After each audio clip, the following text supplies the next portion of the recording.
this year's best fights. He returns here to Barclays Center. In fact, he made his first defense as champion here at Barclays Center. Also became the first person to stop Austin Trout right here in this building. He's quoted as saying, "I fell back. Doesn't mean, though, I've fallen off." Here he is, Swift Jarrett Hurd.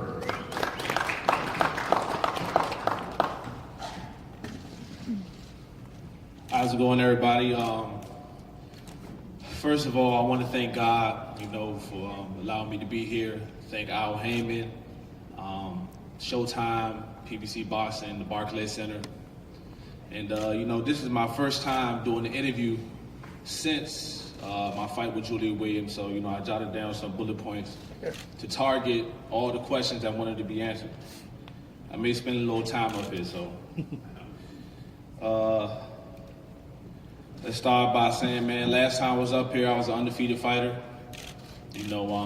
Going to my 5th world title fight. Defended in my hometown. I suffered my first loss of my career, It was tough for me, man, because not saying I was seeing past my opponent, but the future we had, it was planning on becoming the undisputed champion in my weight class, and we had big plans for me. But not only did I lose that night, man, I also lost my trainer, and I lost my gym home. It was tough for me because I was on vacation, not knowing that I'm getting all these phone calls from various people thinking they're just checking on me and things like that.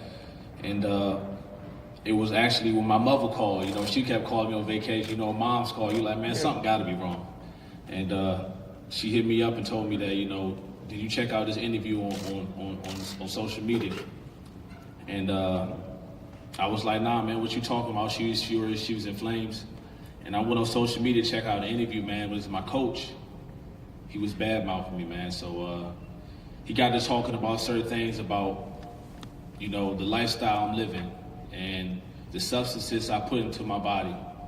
The weight loss and things I gained in between weights. He just basically went on the media, talked about all these things about me that I was not aware of. And I'm the type of guy that when you family, it is things like that you feel about me, you bring that stuff to me, you know what I'm saying? So I came home, I had a conversation with him, and we've been together for 12 years, so it's not like it was easy for me just walking there and make a decision that no longer working with his coach. It was more of, we sat down, we had a conversation, and I gave him an option. I said, you can continue to work with us, man. We family, we should be able to work through this. And he made the decision that he didn't want to no longer work with me. He wasn't happy with the team I had. He wasn't happy with the staff that I was working with, so he didn't want to continue to work with me.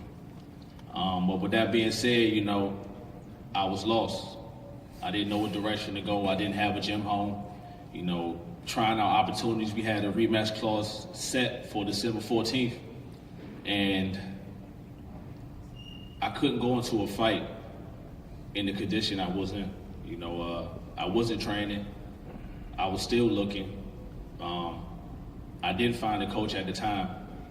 And,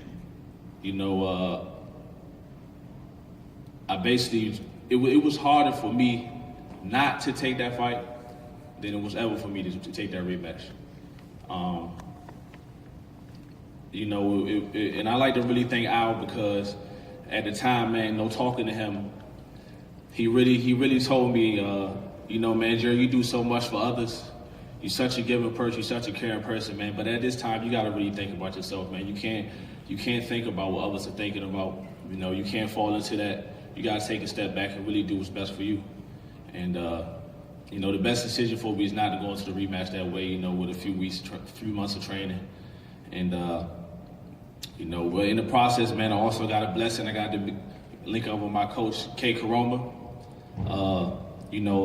12 years I've been training at home. And, now he's finally giving me the experience to be able to train out of town. We've been training in Colorado. We've been training in different places and getting away from everything. Just focusing strictly on boxing. And as you can see, man, I cut the hair off. You know what I mean? Everybody saw the gold mohawk. You know, it was just ready for a change for me. Also, I did this before Odell Beckham, for all you guys are thinking that. Yeah, man, and you know, but the change was great for me. You know, I thought working with my previous trainer that I learned everything, you know, but at the time, not realizing working with someone else, I had so much more to learn. And now working with K, it's showing me that I have a lot more to grow and become a better fighter. And, you know, I can't wait till January 25th to finally get back in the ring. No, I will not be moving up to 160. I will stay at 154. I will be fighting to get my titles back. That's not to look past Francisco Santana. He's a great fighter. But I'm just looking to regain my titles and get back to the old me. So, like Brian said, man, just because I fell back, that don't mean I fell off. I just stepped back, you know, went back to the basics to regain myself. So don't you ever forget, it's still Mr. Get That Bag, yeah. Woo!